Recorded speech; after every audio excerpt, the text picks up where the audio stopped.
Bonjour, peuple congolais. Ça dépend à RO Bozali Kolanangaï. Ngaï de Konamino Christian Bola bien maman, peuple Mokos, peuple souverain, combattant, résistant, révolutionnaire, PNI, donc il y a les politiciens non institutionnels. Toye awa pona goloba le lo makamamboka concernant volet artistique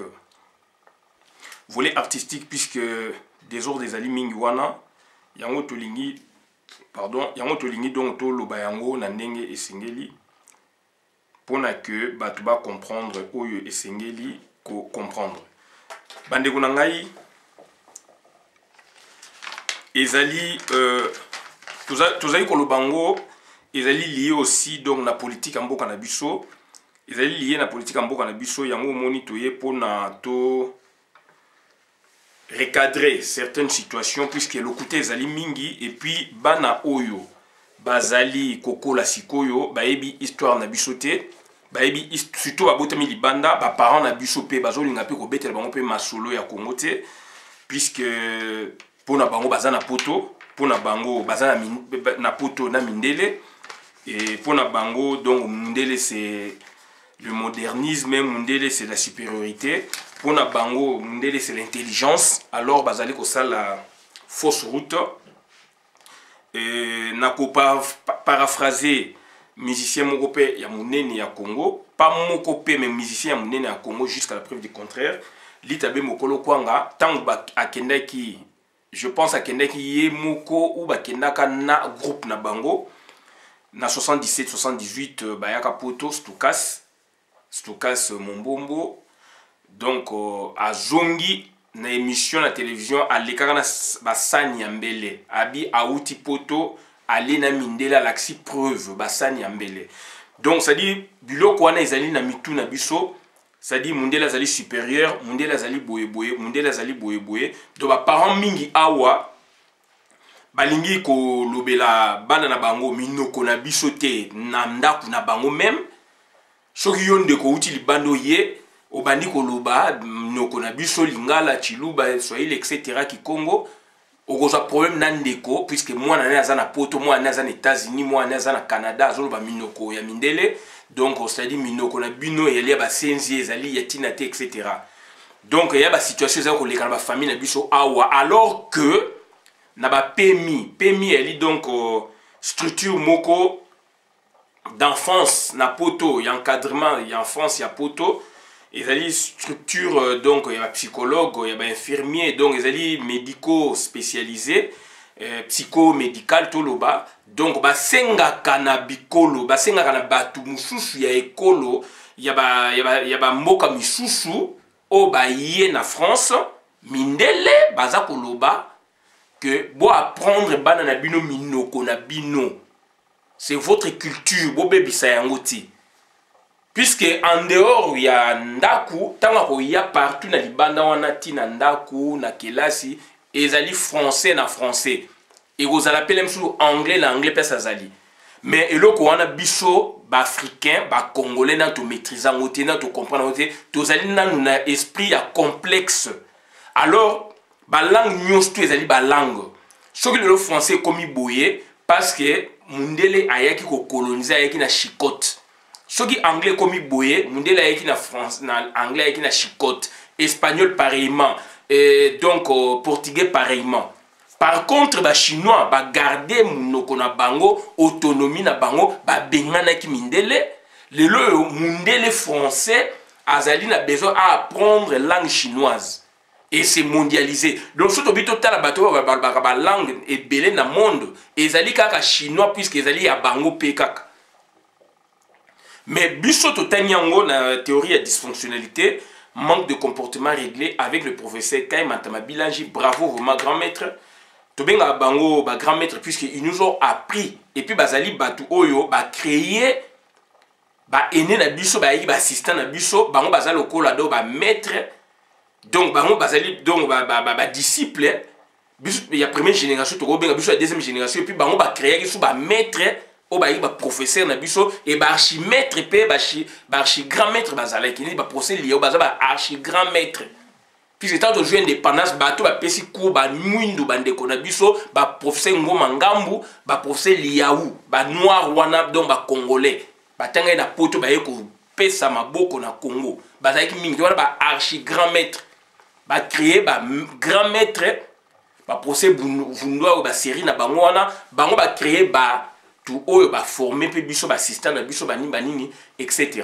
Donc ça dit c'est très important quand on ça la ba développement au pour ba comprendre tout le bango pour na blague tout le bango mazali justifier. Donc c'est-à-dire biso tozali na ba mentalité na mutu osana poto na ndako no lingi me mwana lo balingala te olingi ko laksa mwana na yo te aloba munoko na bino olingi ko betele masolo ya famille na bino te olingi ko betele masolo ya bokoko na bino te puisque ozana mindele ozali complexé ya mwana donc bandeko na ngai toye awa koloba makambo oyo rapidement parce que biloko wana ezali véhiculé sikoyo côté musique sikoyo oleke basala relais puisque musique nyonso ayoka yango alanda yango non bango ba musicien baye aussi ba sombi bango baye koloba makambo mosusu puisque eloko ezali on a essayé un peu de tirer la conclusion pour nous comprendre makambo oyo de tirer conclusion pour nous comprendre makambo oyo eleki donc na makambo oyo eleki na Congo na biso makambo eleki na Congo na biso bandeko na ngai ezali makambo oyo biso to vivre yango ezali makambo oyo biso to moni yango donc to moni yango donc na concert oyo Fally Ipupa betaki donc na Bercy a betaki mais ezaki échec puisque ba combattant ba résister ba telemelaki yango donc a betaki ezaki échec ba combattant ba résister ba telemelaki yango donc bandeko nanga c'est très important makam oyo tozali koloba parce que ezali biloko oyo esengeli bato balanda puisque tout le monde mingi bana o bayaki yaki bana mike eza constat to sala yango ngai na bandeko ebele ye di bolombo na ndeko combattant monene donc Léon Mazembe puisque tu banayi kotala oh bana nango bako ya tobi oh kutu Mazembe bi mais Christian bana ngo bako kota musique biso ko ba mikolo eza bana mike moins de 20 ans o bayaki wana puisque nini balandaka culture na biso na internet mais na bandako bato bako yebisa bango te bola na interview na bango na suka babi ke ba sepeli na ndenge ba côté quand même puisque ba parents na bango ba vivaki yango et que bango ba vivre yango te laps de temps ezali argument bango ba poussaki mais ba yebite makambu o eleki na kati ya Congo bazukaka un aspect o ba parents na bango ba bete bango ba solo ba yiki ba saper ba vivre ba nini ou ba zali ko kenna sens moko bien mais makambu eleki na kati ya musique na biso na Congo ba tikali ko bete la bana masolo te. Donc, il y a donc tu veux parler donc premier gouvernance. Donc premier gouvernance na kata Congo. Donc gouvernance dans des konangai, ils ont une manière de gouverner, manière d'exercer le pouvoir. Gouvernance c'est un concept représentant la manière dont un domaine d'activité est gouverné. Puisque aujourd'hui na Congo, pardon, Nicolas Sabiso na Congo que musique n'est ezali gouvernance ba artiste né baza ba gouvernant et ba gouvernant traditionnel de ba artiste ba comme le ba gouvernant spécialisé mais ba gouvernant traditionnel ba politicien ba céder place na bango c'est-à-dire dans un jeu de passe-passe et pas ba musicien pour ba musicien ba véhiculer penser na bango autrement et d'ailleurs penser en nini puisque mboka ezali occupé donc c'est la mauvaise pensée au bango bazali ko véhiculer ko faire véhiculer au bango bazali ko faire véhiculer na mboka na biso c'est la mauvaise pensée et bandeko na ngai ezali biloko oyo do to vivre ngo donc na Bercy to vivre ngo avant Bercy. To vivre en haut, ça fait aujourd'hui 25 ans, 23 ans depuis Laurent Désiré Kabila y est to vivre en haut. Période de Mobutu a fait des promotions, il y a animation politique, où il s'agit que musique n'a pas tiré qui avantage dessus. Donc, mais du moins, Mobutu a tiré comme ça, musique n'a pas comme gouvernance. Les loyaux, la musique n'a pas une position à gouvernant. Quand vous attendez Koffi Olomide, il parle en tant que gouvernant spécial. Quand vous entendez, pardon, Félix Oisé, quoi, il parle au nom d'un gouvernant. Nyokalong, il parle au nom d'un gouvernant.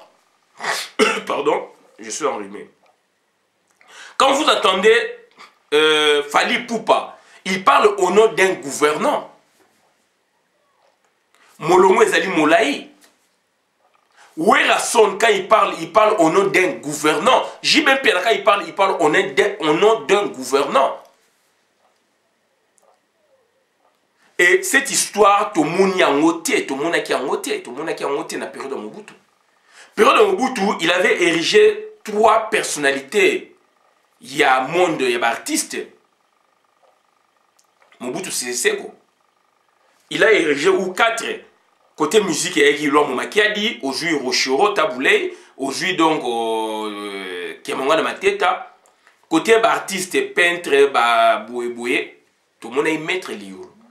Le défunt, Taboulé Pakoufa, l'homme Bakoufa. Tout le monde est maître liolo à Tomwamaki, à Zalaki Likolo. Mais du moins, Bazalaki va gouvernanter.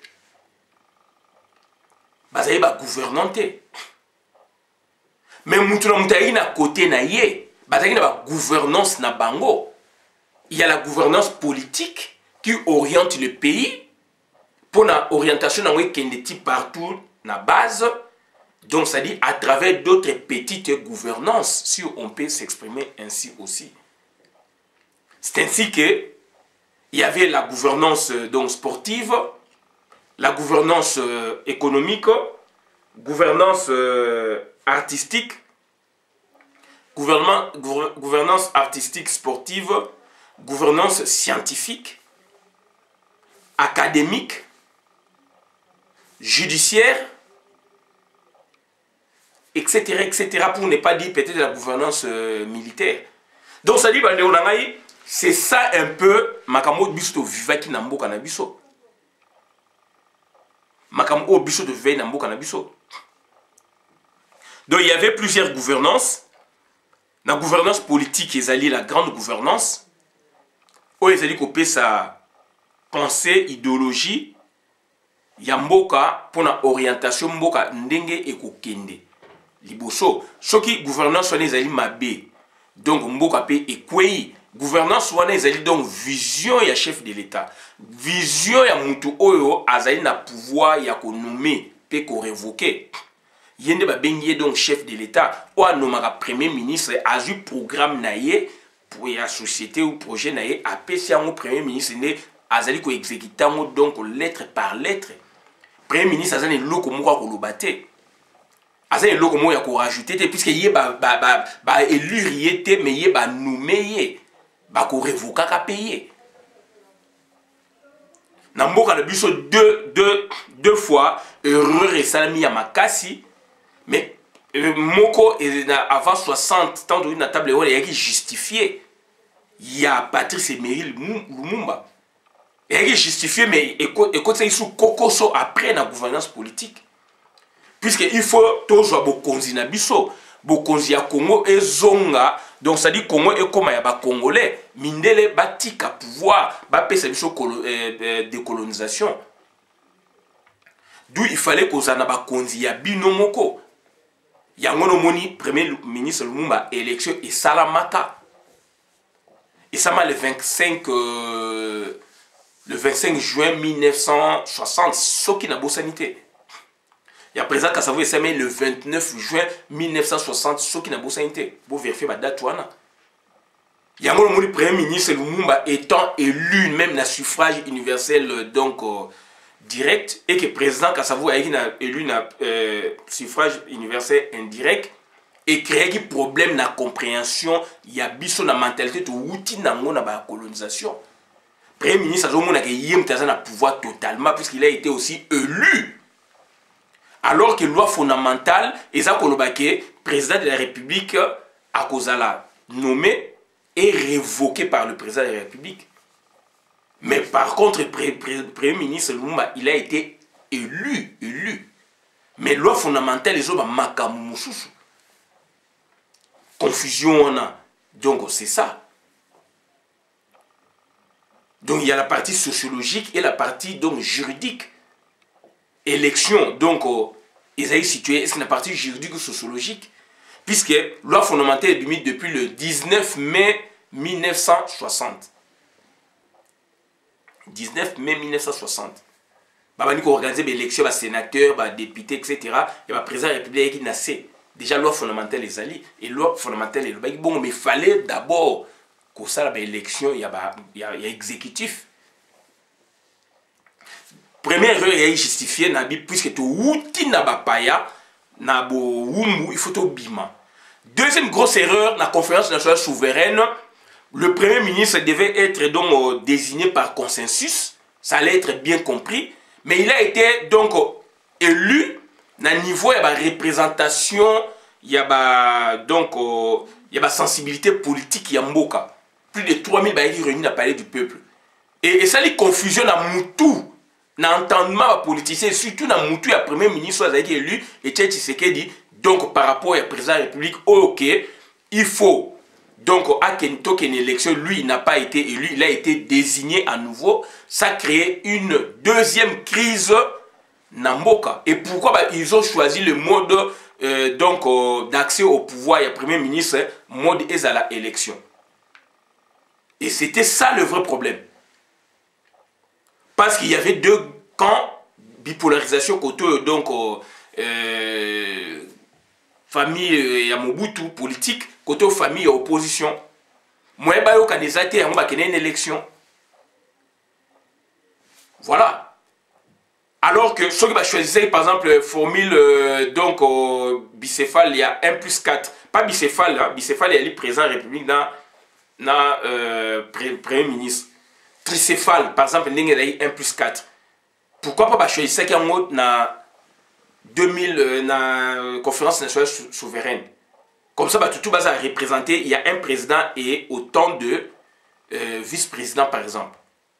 Est-ce que 1 plus 4 et s'inspirer qu'un échec, il y a conférence nationale souveraine, point d'interrogation. Donc ça, c'est la gouvernance politique. Il donne des grandes orientations à Mboka. Et Kita. Mais le loyo, Mobutu, il a reconnu d'autres gouvernances. Après ça, il peut m'accoquer, c'est qui a vision, a érigé qui peut battre Moussoussou, l'icolo. Mais ce n'était pas tout le monde, n'a qu'à être musicien. Mais le roi Désiré Kabila a embrassé toute la classe musicale ou donc artistique à Congo. Et après, Abaniko travaillé dans Bango à Koufi. Joseph Kabila a érigé Bango en gouvernance. Lui, il s'est éclipsé. Puisqu'on ne le voyait pas, on ne le sentait pas, puisque c'est un étranger. Et donc, c'est quelqu'un qui n'a pas la qualité. Il avait peur aussi de gouverner. D'où il s'est recroquevillé, donc c'est-à-dire il s'est retranché derrière le quoi Koba. Azali n'a pouvoir. Mais à Zongi, à Kangi Posonaye, à Tikeli Batumusu va gouverner. Raison pour laquelle Bomoni, les musiciens, le lot, joie place. Na place, il y a un gouvernant. Na période à Mobutu, l'homme qui a dit, proche de Mobutu, même ami à Mobutu, ne pouvait pas chanter, dédicacer Mobutu pour épauler. Bola Nanzemo, donc, Botoli Tonga. Azo papa. Azotanga Mobutu te. Donc ça dit il y avait des mots de mots codés, il y avait des mots codés. Bolanda nzembo monama evoloko. Je passe monama ou moyeke. Amso bengo monama musu moyeke. Azo ba maître nangwa koto, ba linganye maître c'était qui manda Mobutu. Donc il pouvait chanter d'autres noms qui n'avaient pas de pouvoir directement, il y a Bangote, Bazalaki ou apparenté, mais les enfants de Mobutu, ou Mobutu lui-même, tu ne peux pas le dédicacer, tu ne peux pas les chanter dans une chanson, par exemple. Mais, vint, n'est-ce pas, une période où il y a des usurpateurs, puisqu'ils n'ont pas la qualité, ils n'ont pas le sens de gouverner, ils n'ont pas donc le poids même politique, créer. Si on a une gouvernance politique, il y a une gouvernance mike. D'où le fait que les musiciens bazalaka donc na message, basi mara micro, malobangé ça a un impact, na ba comédien un peu. D'où, qu'est-ce qu'ils ont fait maintenant? Bah, ériger Batouana en gouvernance politique, spécialisée dans le moment. Donc, message, comportement, bah, politique, bah, oui, quoi, affiché, ça passe par le musicien. Raison pour laquelle la diaspora congolaise, combattante et résistante, etc., bah, comprenant manœuvre, bah, bloquer bango. Et ça dit, ma comme intelligence. Bah, musicien, bah, je place en contrepartie, ce qu'il y a, ça va, bah, mbongo, bah, moyen. Bon, tel, bah, musicien, mingi, oh, bah, zali, wana, bah, comme il a mis solo, bah, comme il a mbongo, donc, ils allaient dans la période, il y a Mobutu, vous matez. Il y a Mobutu, il y avait 3 ou 4. Bah, comme mingi, na période, mbongo, mingi, na période, il y a Joseph Kabila. Puisque donc, ça dit, bah, ça, sala, moussala, oyo, président République, et c'est un sala. Si vous avez un niveau informel, un niveau formel. Et les musiciens maintenant, donc, ils prennent part, par exemple, position sur la gouvernance du pays. Et puis, bah, c'est bien que à Solana, Batouana, Nyosu, Polele, Oazé, Kwazor, le Bango, Polele. Pour nous, c'est une fierté. Tout le monde n'a jamais Michael Jackson, la méga star mondiale. Tout le monde n'a jamais Michael Jackson. Tout le monde n'a jamais même, donc, James Brown, ça qui est Belair, Cloco en France, Johnny Hallyday, jamais tout le monde a bango, gouverner Mboka. Tout le monde est Sarkozy, Zalaka, en tant que citoyen, dans l'élection, tout le monde est la période de Sarkozy, musicien, on a Johnny, Boebo, Bayaki, Yembaki, Apuyaki, tendance na bango. Mais jamais ils prennent part dans la gouvernance. Et ils ont leur gouvernance à eux. Il y a une petite gouvernance. Gouvernance donc artistique et Zali. Sokoda, Soneka à l'époque. Basalini na Sokoda, Basalini na Soneka. Au le bino gouvernant politique traditionnel, posséder la place na bino na ba musicien, na ba comédien pour na ba régenter politique ya mboka autrement. Sous forme il y a concert, sous forme il y a conférence de presse. Il faut les écouter, il faut analyser leurs déclarations. Ce sont des déclarations gouvernants politiques. Ce sont des déclarations gouvernants politiques. Et par exemple, bénédiction, il y a par exemple un concert, il y a des défis dans le moment où le concert est donc suspendu na ba combattant baza ko le bénédiction wapi na Kingakati baza ko filmer bango JB Piana, ça c'est pour la énième fois na 2013 a eu visa pour na aya ko beta concert à défi à lekaki ko kenekota là ba comment je pense nano nani akene ko mona obeminaku je pense ce qui était mutu mususu baza ko ba bénédiction akene ko mona obeminaku sololi bénir rien et ça m'a mokili nini mais aza koya kobeta défi contre les Congolais aza kobeta musique te ake ko représenter ndenge be voloko na batabule bakena ko représenter Congo na cadre de culture et art na Brésil na 86 87 na langa stars et puis Afriza bakendaka na Brésil. Ça c'est l'état congolais qui envoie, n'est-ce pas, ambassadeur na ye qui nous représenter musique na biso na festival moroboy na Brésil langa stars et voloko janana place à Longwa qui a une choc star à Longwa ye bakendaka Brésil janana papa maître Gims koko nana mazé alea bakendaka Brésil taboulei bakendaka Brésil. Il y a deux orchestres représentés qui Congo. À l'époque, c'était comme ça. Il y avait des orchestres, on les envoyait pour représenter le Congo dans le cadre d'un festival, dans le cadre de Boui. Aujourd'hui, Bilo Réseau Salamate. Aujourd'hui, Bilo Réseau Salamate. JB Ané Koya a défié des bandekone Congolais. Fali Poupa aïe pour a défié bandekone Congolais. Puisque ça qu'on défendre donc la gouvernance EPC bango moyen, gouvernance EPC bango donc vie. Dans Mobutu, c'était le travail, donc on s'est dit dans le cadre il y a coopération entre coopération bilatérale ou multilatérale entre deux pays ou plusieurs pays ou d'autres organisations.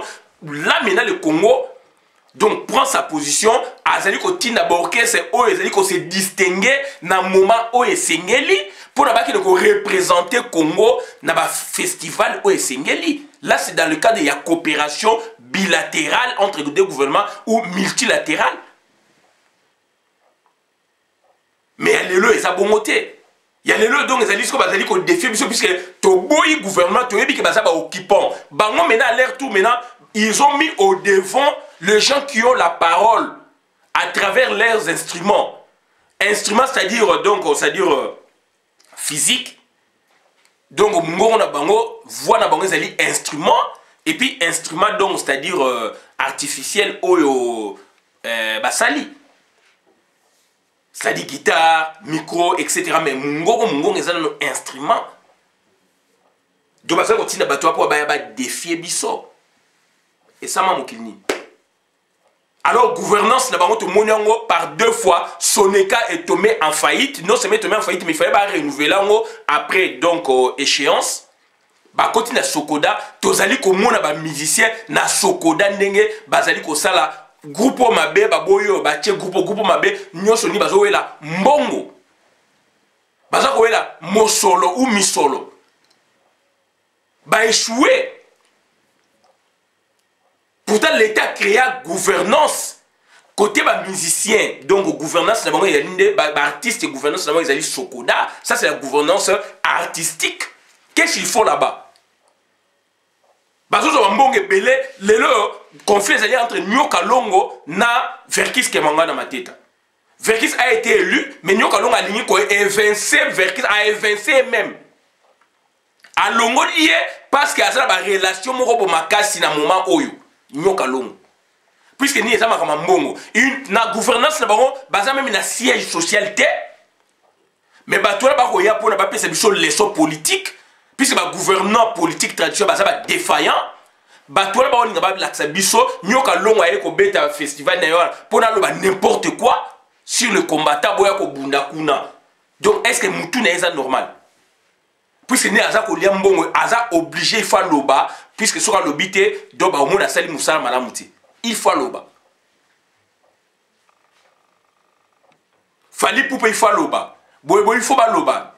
Kofi le midé il faut l'oba. Ça indirectement impliqué dans le bloc Fali poupa. Il faut l'oba. Ou assez quand on s'engage là-bas, tu sais va négocier tout solo là puisque tu allais ba congolais. Tu as ba congolais puis nous bolé là ba rwandais, bolé là ba tout ba congolais. Est-ce que vous avez normal? Mais votre gouvernance politique va passer le pouvoir dans les alliés. Gouvernance artistique.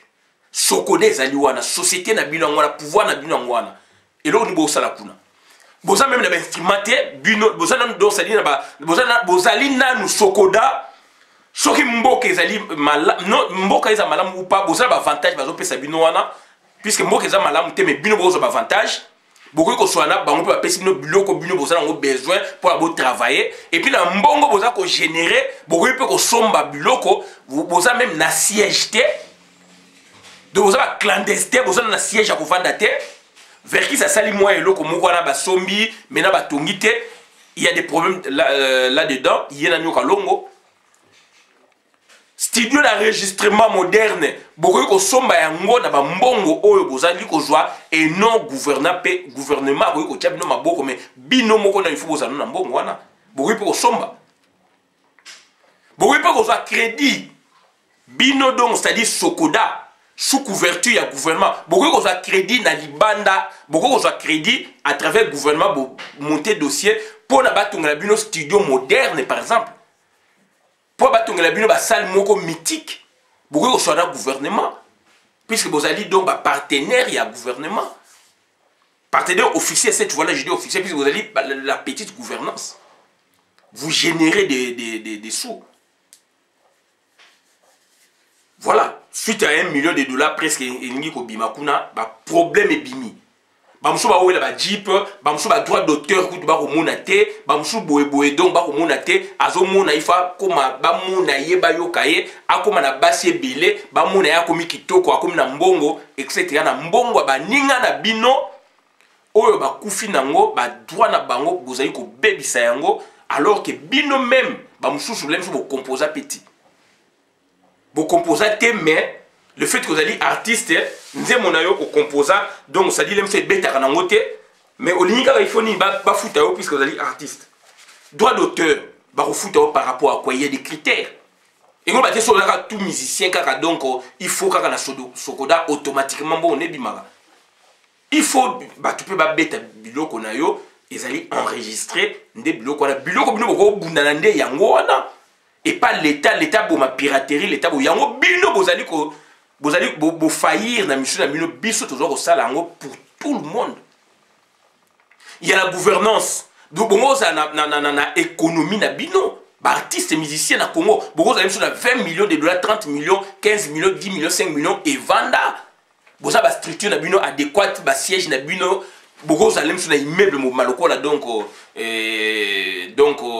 immeuble maloko na roba neti donc ya onatra, vous dites onatra ezali donc pour na sokoda. C'est pour vous. Botongi immeuble moko pour na sokoda direction boy, PDG de l'école boy. Donc beaucoup ko sala yango. Voilà. Beaucoup de l'État a un na bino, beaucoup de l'État a la bino et l'État a carte ou bien bon bosali donc ba compensation. Beaucoup de bayango puisque vous avez besoin de joie, bo tchana libenga, ba mon bino danger, bo vivre na basi, ba jeune fille amike ba bimi sikoyo, bino ba tata mi mado donc bo za na bango. Ba benga bino ba mopao. Mais bon linga bo pesa leçon na biso ba combattant résistant révolutionnaire. Félix Oazé quoi. Kofi Olomide.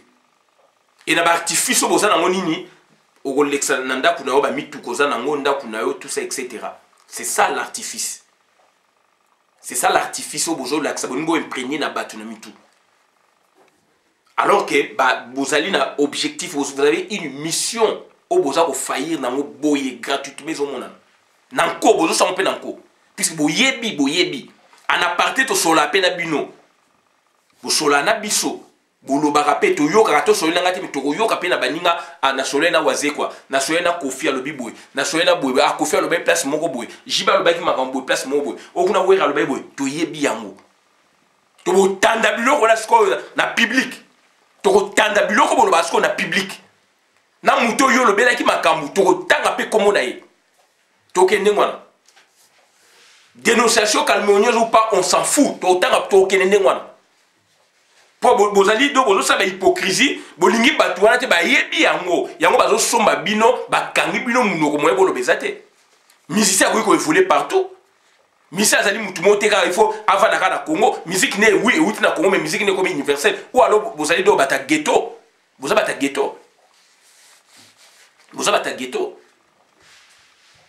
comment expliquer bozala Congo kuna donc c'est à dire beaucoup ko vivre car matolo.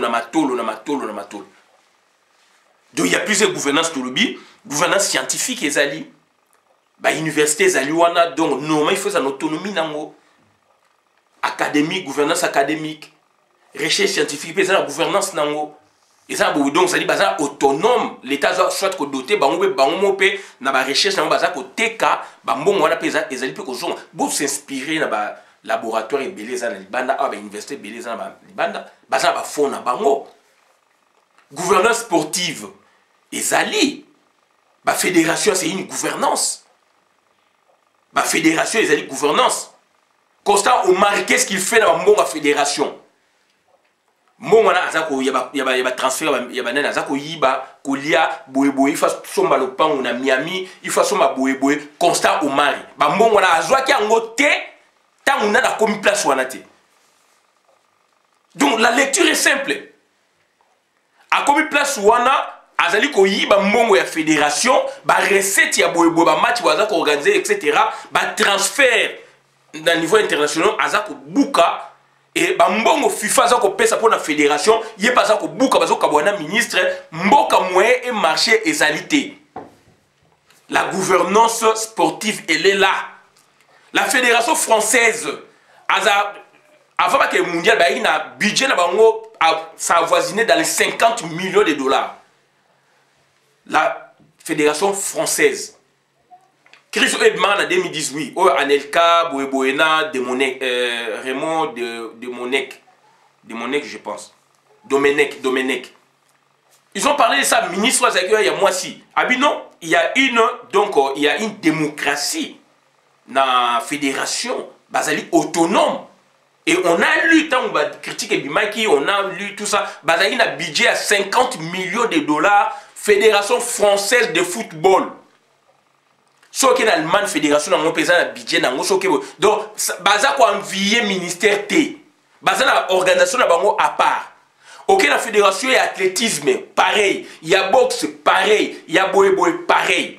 Ok, est-ce qu'on a un club, ok, on a un club, autonomie. Chaque club a un budget, il y a un siège, il y a un boé.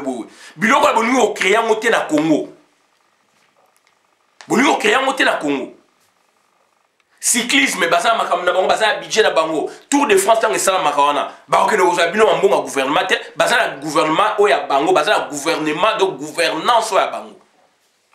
Moi, on a généré bazan la relation dans le ministère, mais babilo on a dit autonomie. Bazan la caisse na bango donc d'assurance maladie, baboye, etc. Vous pouvez innover à la matière. Bolu ko sala yangote.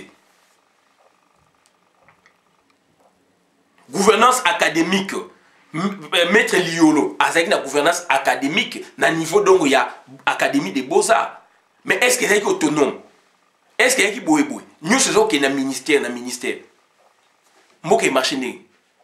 Donc il y a autant de gouvernance économique et zali. Gouvernance économique et zali. La gouvernance économique, ça n'a rien à voir. Donc on a, par exemple, ministère, il y a économie, portefeuille, etc. Non, là c'est le ministère, mais la gouvernance économique. Ils ont un lien, mais il y a une gouvernance économique et en Mboka. Ils ont un lien, mais il faut qu'il y ait une gouvernance économique. Gouvernance judiciaire, il fait Zalaka en Congo.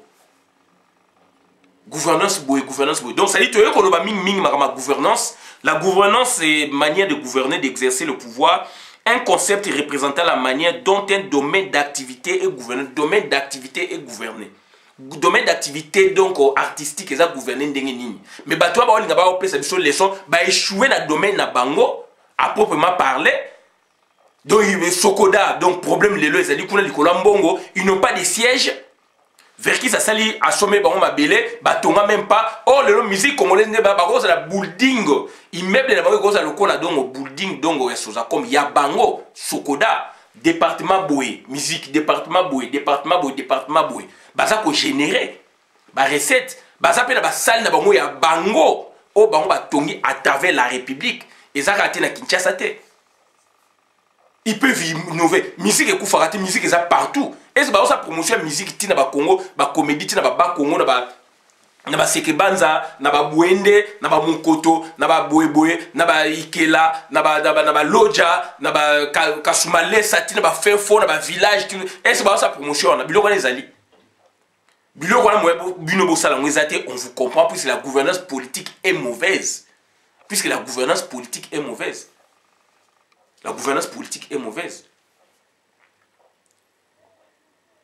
Pour décorer les musiciens, donc il faut toujours causer la chancelier à la République. Mais le niveau na bino,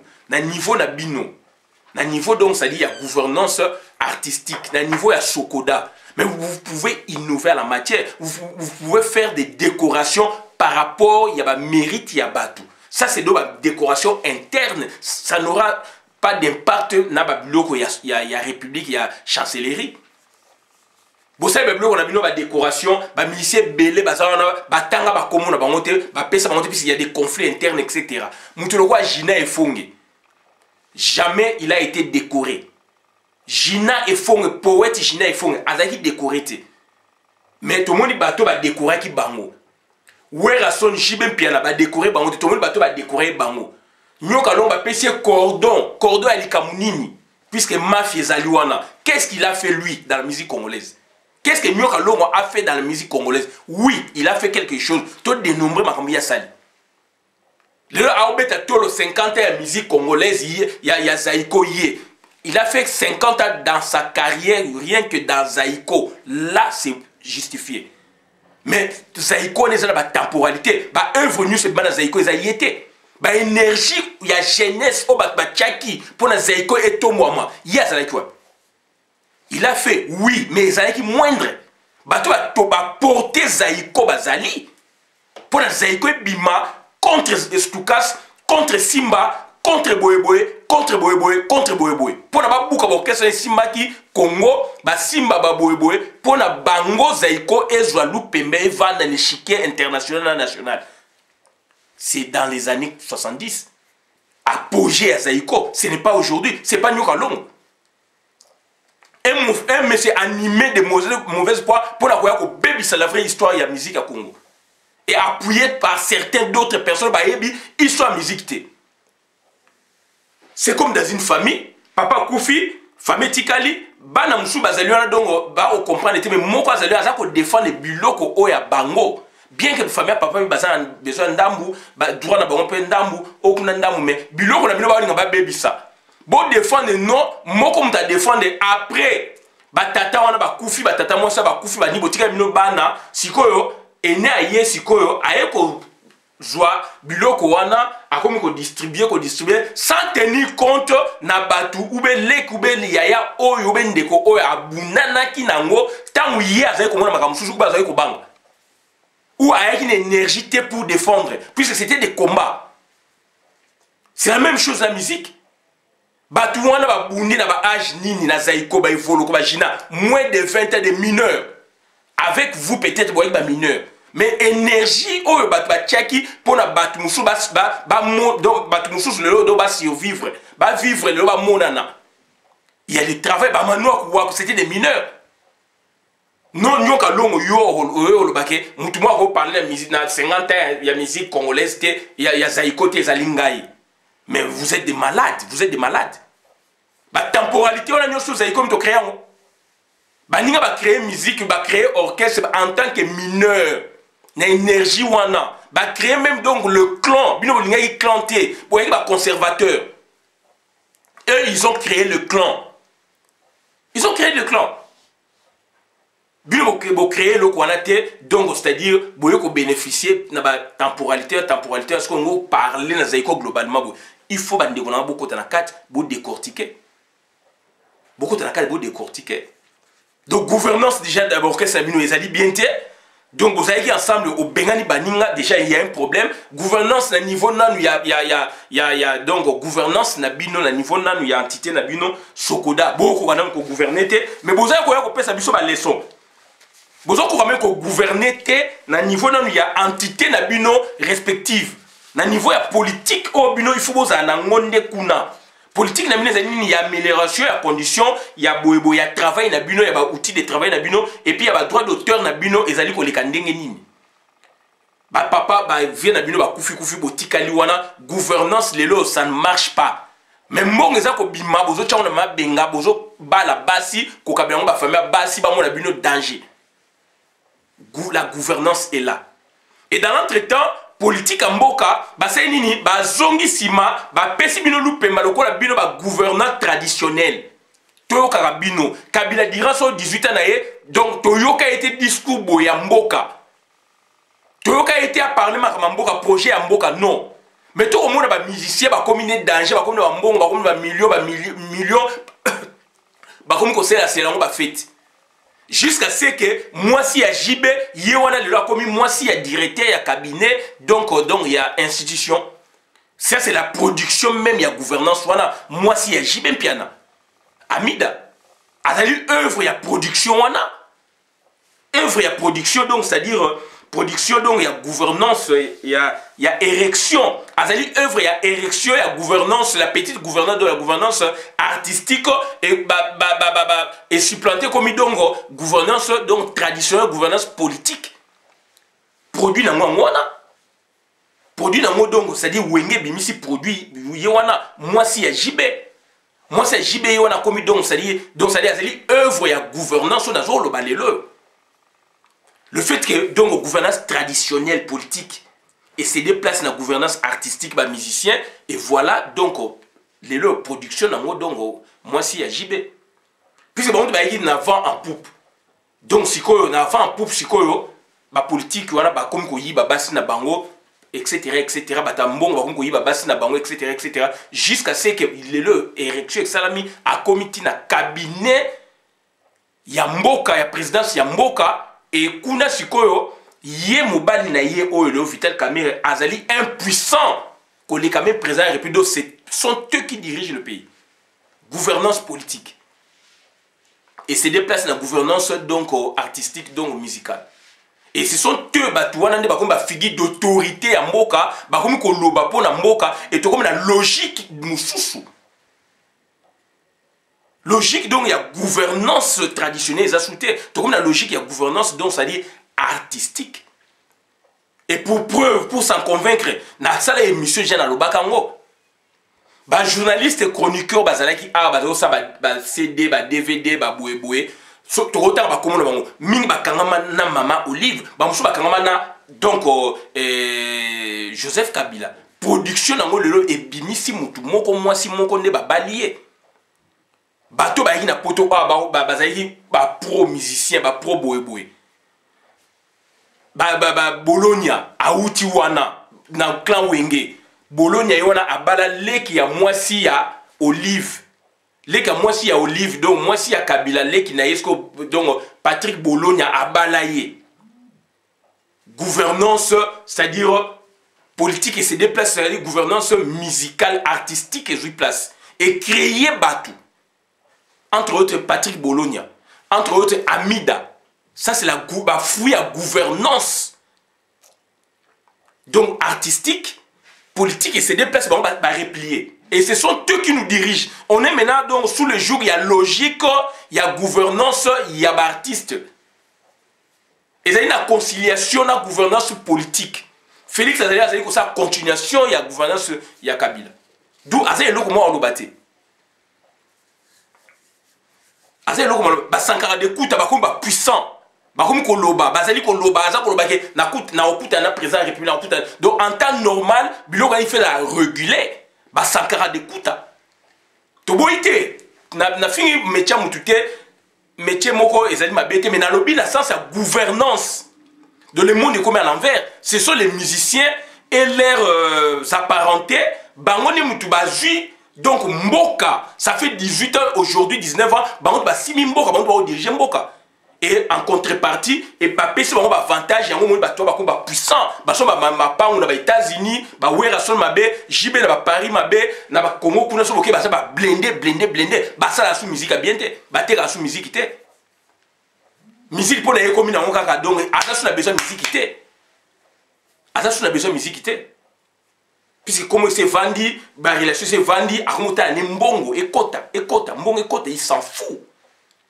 Ce sont des exemples parmi tant d'autres. Nakatuana ba Kofi Bazali, ba Werason Bazali, ba nani ba Wazeko Bazali, ba Fali pour ba engendrer les pas de Bazali Moulongo Kozali Moulaï, soki to telemeli batuana te bande konangai mokila biso Kofi. Michael Jackson jamais assumé qui gouvernance donc jamais Michael Jackson a dirigé les États-Unis, superstar, méga star mondial. James Bond même à son époque jamais. Johnny Hallyday en France, jamais. Claude François à l'époque, jamais. Tu peux se deux pays à Minene. Elton John en Angleterre, jamais. Elton John a même la clé mobile à football. À ce moment, c'est un grand patron. Jamais pas la gouvernance politique.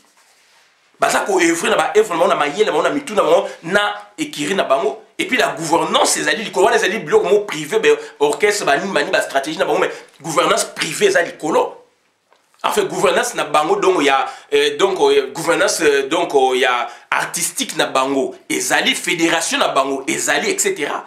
Corporation na bango ezali. Soko kei ba web soko o ezali donc sabam au mona immeuble sabam au mona compte sabam ezali. So okei ça semba so immeuble ça semba ngo compte nango ezali. Et ça ko gérer ba droit d'auteur ba milliards de dollars. So que les États-Unis équivalent nango ezali, so que na Angleterre équivalent nango ezali puisque ça deux systèmes côté anglophone côté mais so que au mona ba so o eza bâtiment nango. Bandeko bazali même kuna un jour ba ko filmer ba ko black sabiso. Bah oui, quand il y a Sabam et Zaboué, quand il y a Sabam, il y a Sassem et Zaboué, Sabam et Belgique, Sassem et France. Bino Soneke, ils ont combien? Sonika basene de 69 ti et okufa botie sikoyo sokoda mubulu na mubulu na mubulu na mubulu mbonge mona ati ba misi ba okufa pauvre alors ba mbonga ba ninga boza ko lia yango mais bolinga bo pesa biso leçon bo échouer na kuna mais bolinga bo pesa biso leçon fédération football constant au mari comme ba mbongo so ba lopango na ba Miami ba boy a changer standing de vie constant mari na mbongo wana ba mbonga FIFA za ko bima baza ko lia ba mbonga ba transfert international baza ko lia le loko mo pao yo joueur comme ko banga ye et basine basale loko mo balingi mais basien joueur té ba kota même la fédération il y a football il y a des statuts comme ça donc et puis donc evana na ngope evandi nengwana balingi même pas ba ancien joueur s'il vous plaît n'est ba léopard ba 114 ba nini ba kota même base même donc ça dit ba membre même il y a fédération il y a football oh ba toi ba ebi balé consommer ebi balé té a commune ko yeba bala comme ko découvrir mais bato ba yebi musala bango ezaki ya mwana constant mari ba sala na ba gouvernement ba kabila o ba bloka côté wana mbongo so ebimi kuna ye ya ba joueur international akati akopesa ministre akopesa dongo kabila akopesa Zoé akopesa Jeannette douce koyo donc nakati même ba komi ko banga donc ça dit même ministre nyosa za ko yala ça dit ko banga ayebi ko so mara zali intouchable. Voilà le problème au but de ça. Voilà le problème au but de ça. Donc ça dit promotion mo réalité. Mo ke koufi et koufi. Mais fédération française a plus de 50 millions de dollars ya bango. Taba organisation on base autonome. Ministère de la quantité. Fédération athlétisme en France basa autonome. Sauf que les États-Unis il y a gymnastique basa autonome, il y a lutte basa autonome etc. Voilà. Donc voilà bandi konanga autoré web service ngwana eza ma ming to suki abona na vidéo là mon compte communauté to ming ko vandi la makamba ba gouvernance donc ça dit passe ming gouvernance politique ezali ça créer la gouvernance amike économique gouvernance ndetolobi judiciaire gouvernance donc c'est-à-dire sportive na sportive ezapena ba section ngé belé gouvernance artistique na kati ya musique ezali bo art dramatique bo ezali etc. mais biloko wana ezali ko marcher te na Congo. Il y a des talents na Congo wana soki gouvernance ezali ki bien ingi ko sala mamanam toujours pesa bino ba idée pour le boyi ba yango sans nous citer. Voilà. La décoration, il faut qu'il y ait décoration, il y a des artistes à niveau, il y a Sokoda. Et première étape, deuxième étape, il faut la décoration à niveau national, il y a la chancellerie, donc des ordres nationaux, ça c'est autre chose. Mais Sokoda, il y a moko, et ça l'idée, tout ça, qu'on pèse, il y a un gros temps à bisoter. Sokoda, il faut innover à la matière, il faut décorer à battre na bango. Awa, il y a des gens où a sali plus de autant d'années, ma mère, je pense ma mère ou ma préfère décorer à bango. Alors la ministre était ceux qui a travaillé sur n'a décoré non. Donc ça dit il faut bino bo innover Sokoda, il faut décorer comme artiste na bino. Il faut créer ba médaille de mérite au ya bino ya Sokoda.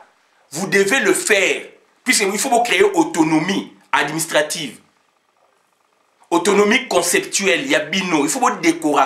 Donc décoration, il y a mérite, il y a Sokoda. À titre posthume, on peut se mettre nyoso au baleka. À titre posthume, on va koufa pour décorer bango bowe or, argent bowe. Na ba symbole na bino. Bonobo par exemple, symbole mangala là par exemple, symbole beaucoup ko créer, il faut innover. Beaucoup ko créer ba fête na bino ya musique. Sokoda, beaucoup de la carte va faire des artistes, beaucoup de la carte il faut innover, il faut créer. Beaucoup ça va bon côté. Beaucoup ça va bon côté à part bambongo bo zelana donc ça nous makelele mais beaucoup créer bambongo chaque trimestre beaucoup créer des événements à travers la République. Bobimi pe na Afrique centrale wana bani beaucoup ben ça bani donc beaucoup créer. Musicien soit koufi faut que la rabol zala artiste soit koufi bol zala ba président une occupation non. Qu'est-ce que vous faites en akat nabino puisque vous créez, vous générez des fonds en dehors de droit d'auteur. Et puis vous avez décoré bat nabino. Vous avez décoré. Vous quoi Gina et Fonge Azaï qui décoré puisqu'il y a des tendances. Vous quoi ouais rason jibe dans le bar même. Et ça passe si trop. basuke bola beta na stukasi comment on a effacé esili mama oyo nani mama mama Ewaso aleli avant kufa azaki décoré te mais soki na niveau Sokoda biloko aso bo organiser ange ko se contacter na médaille ya Sokoda ya niveau national wali ko makamususu voilà ba mérite na bino ezali na l'état te ezali na bino faut créer eloko wana service ya chancelier na bino ya Sokoda boko créer on a gardé le bango na suka bolo na vidéo madame na compte communauté merci nga Christian Bola bien maman peuple mon cause peuple souverain nabi merci